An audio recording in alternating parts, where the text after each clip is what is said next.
Quelle est donc cette personne qui, dans la souffrance, décide d'abandonner son corps et se décide de se haïr, malgré les maladies, malgré le manque, malgré les blessures, nous supportons notre corps, nous nous aimons toujours. Ainsi, Dieu nous demande d'aimer aussi nos prochains. De la même manière que tu te supportes, de la même manière que tu t'aimes, tu dois aimer ton prochain ainsi. Telle est la loi que le Seigneur Dieu te recommande en ce jour. Bienvenue dans Joie Parfaite. Je suis Divine Louquier. Vous m'avez tellement manqué depuis un moment. Et gloire à Dieu, vous êtes là et nous sommes là, encore en vie, en bonne santé et dans la joie. Lisons dans le livre de Romains, le chapitre 13, le verset 8 au verset 10. Je lis au nom de Jésus. « Ne devez rien à personne, si ce n'est de vous aimer les uns les autres, car celui qui aime les autres accomplit la loi.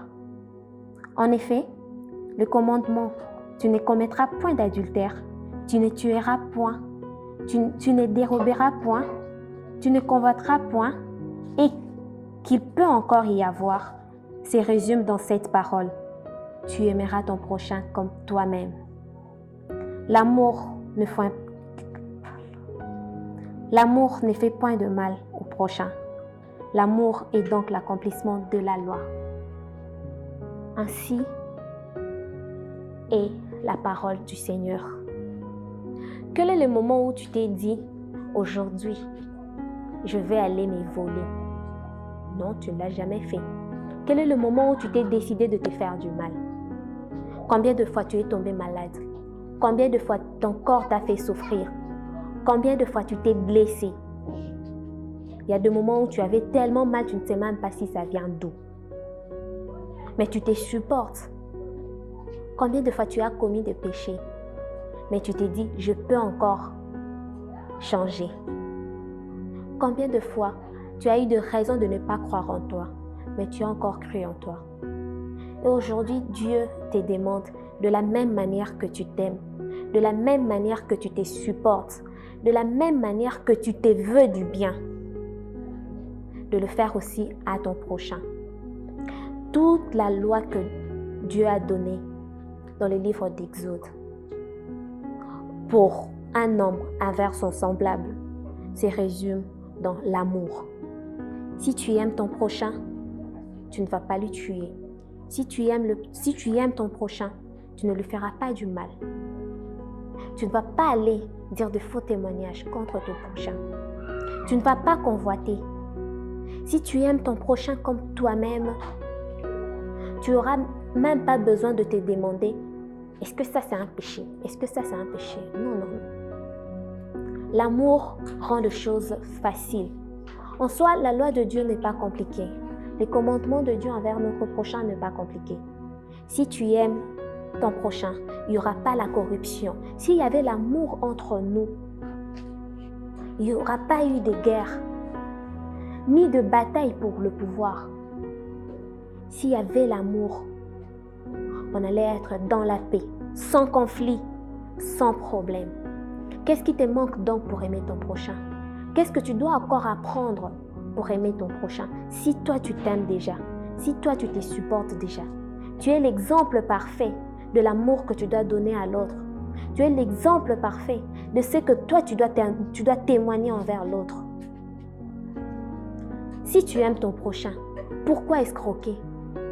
Si tu aimes ton prochain, pourquoi aller accuser faussement? Est-ce que c'est que toi tu fais à ton prochain, tu aimerais que l'autre le fasse à toi? Non, non, non. Une chose que tu sais, dont tu es conscient que je n'aimerais pas qu'on me le fasse. Pourquoi tu te lèves et aller le faire à l'autre? Pourquoi tu n'as pas de force de pardonner? Pourquoi tu n'as pas de force d'oublier? Si tu veux que Dieu te pardonne, si tu veux que l'amour de Dieu déborde dans ta vie malgré autant tu fais de péchés, malgré de nombre de fois tu blesses le cœur de Dieu. Pourquoi tu ne peux pas le faire à ton prochain? Il t'a blessé 5 fois, il t'a blessé 20 fois, il t'a blessé 50 fois. Il t'a fait du mal, il t'a torturé. Combien de fois toi, pour ton propre bien, pour que tu sois pardonné, tu es allé demander à Dieu pardon? Depuis que tu es né jusqu'à présent, depuis que tu as pris conscience du bien et du mal jusqu'à présent, combien de péchés as-tu commis? Et combien de fois tu as demandé à Dieu pardon? Combien de promesses tu as fait à Dieu? Cette fois-ci, je cessais. Cette fois-ci, je ne le ferai plus. Mais tu le fais toujours. Et tu reviens toujours à Dieu pour demander pardon. Avec foi et espoir que Dieu te pardonne. Tout ça parce que c'est dans ton intérêt. C'est parce que c'est dans toi-même, c'est pour toi-même que tu demandes à Dieu de te pardonner. Autant que tu voudrais que Dieu te pardonne, pardonne ton prochain. Fais du bien autour de toi. Supporte les autres. Et n'oublie pas, ce n'est pas si difficile que ça. Ce n'est pas si difficile. Même dans la souffrance, mets l'amour à l'avant. Même quand tu es déçu, fais primer l'amour. Que l'amour remplit ton cœur. Que l'amour de soi et de son prochain déborde. Commence aussi par t'aimer, parce que la manière dont tu t'aimes, c'est de la même manière que tu dois aimer ton prochain. Apprends à t'aimer, apprends à t'accepter, apprends à te supporter. Aie confiance en toi, tu auras confiance à ton prochain. Ne viens pas dire que tu aimes ton prochain plus que toi-même. Là, tu te trompes. Commence par t'aimer toi-même plus que tu aimes ton prochain. Tel était le message d'aujourd'hui.